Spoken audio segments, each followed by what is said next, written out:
kita Sudiro Husodo SISH MH MKM. Assalamualaikum Kang Biro. Waalaikumsalam warahmatullahi wabarakatuh.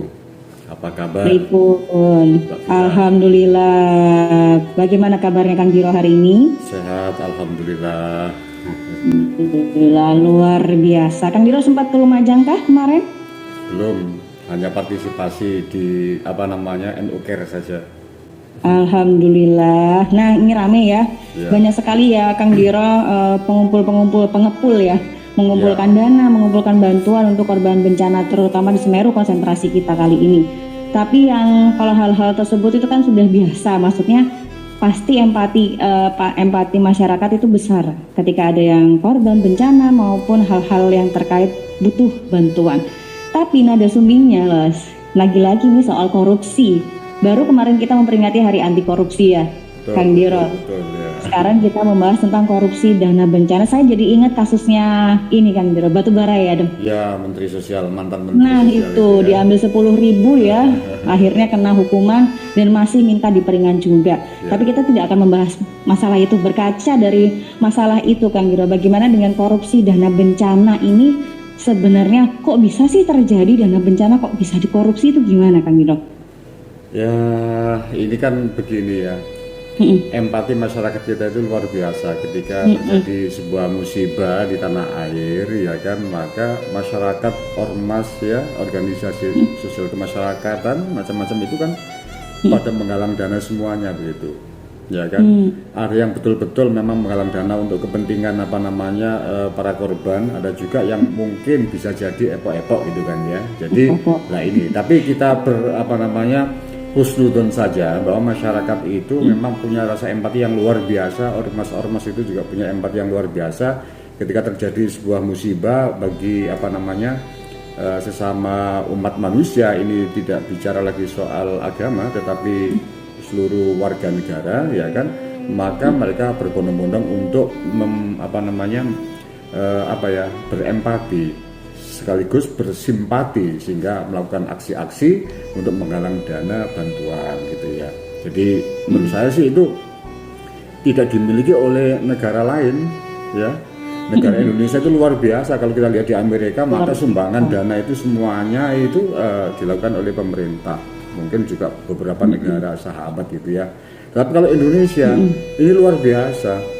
Dana-dana kemandirian itu kalau dikumpulkan di manajemen dengan baik, wah itu melebihi dana asing gitu loh yang masuk ke Indonesia. Coba kita lihat, ya kan, misalnya salah satu contoh misalnya di PAC Ansor tingkat kecamatan, mereka bisa menggalang dana sampai ratusan juta. Setiap kecamatan berapa kecamatan ya di seluruh Jawa Timur bahkan seluruh Indonesia. Belum lagi MBCNU-nya, belum lagi Lazisnu, ya kan, kemudian NU Care-nya dan sebagainya. Ini luar biasa. Belum lagi ormas-ormas yang lainnya dari Muhammadiyah ya, dari Karang Taruna, ormas kepemudaan yang ideologinya nasionalis.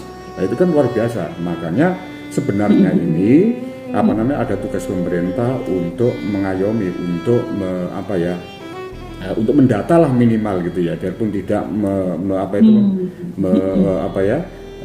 mengumpulkan dana karena mungkin mewadahi gitu ya, mungkin ada kekhawatiran dan sebagainya, ya sudahlah ya kan. Jadi itu Mbak, jadi luar biasa masyarakat kita itu ya.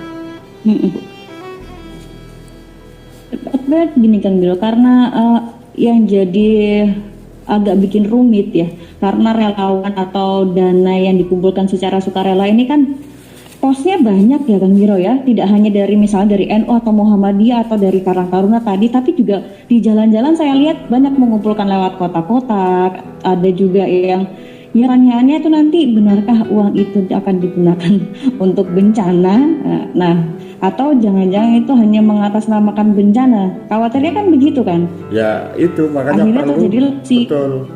Jadi kalau paradigmanya ke sana ya kan, maka tentu ada pengawasan supaya tidak terjadi penyelewengan gitu kan ya.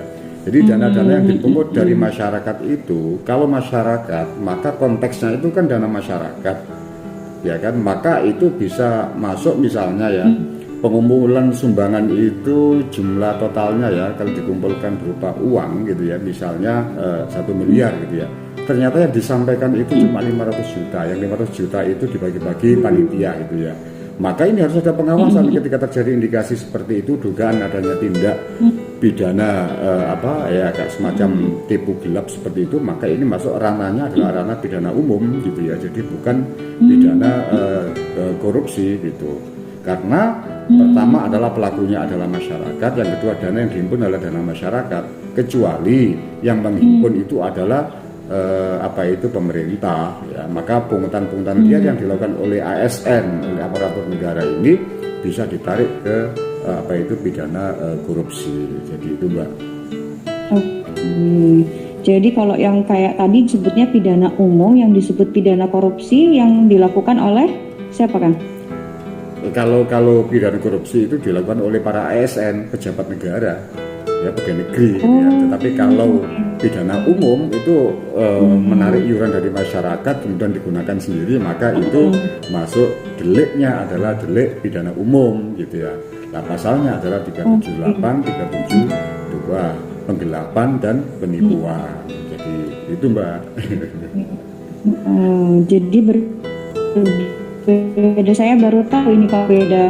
Kalau korupsi berarti ASN atau pejabat, kalau masyarakat biasa itu pidana umum ya. Bagaimana bisa mengetahui ya, misalnya banyak sekali di jalan lah, kita ambil contoh di jalan, pakai alma mater, salah satu ormas misalnya ya, memakai alma mater kemudian ambil kardus terus dapat dana. Nah ini kan bisa saja tidak laporan, dapat dana tidak laporan terus dibawa pulang, ya sudah selesai.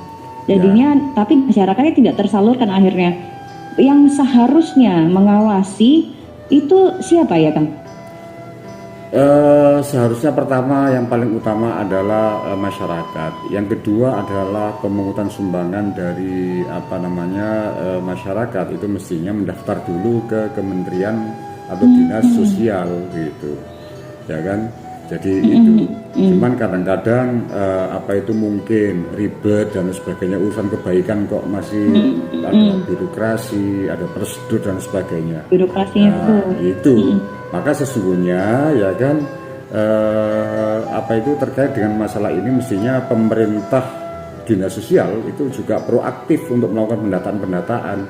Mereka yang melakukan pungutan itu didata, kemudian dikasih labeling, kemudian disuruh melaporkan berapa jumlahnya begitu. Jadi jangan dari masyarakat, kadang-kadang membangun empati itu kadang-kadang nggak gampang gitu ya Mbak ya. Jadi sudah berempati macam-macam terus suruh daftar kan repot. Ini pengalaman daripada warga negara kita, kalau urusan birokrasi kan mereka biasanya sudah ampun deh kan begitu kan. Wah ya ribet ini urusan gini, daftar dan sebagainya ya kan. Bagi-bagi uang daftar ya, misalnya begitu ya. Kemudian mencari sumbangan untuk amal daftarlah. Inilah maka sesungguhnya bagaimanapun ini adalah tugas pemerintah untuk melakukan pendataan kepada lembaga-lembaga mana saja, ormas mana saja, baik yang dikelola oleh individu, masyarakat atau organisasi itu yang didatangi pendataan. Jadi ada pendataan dari dinas sosial gitu.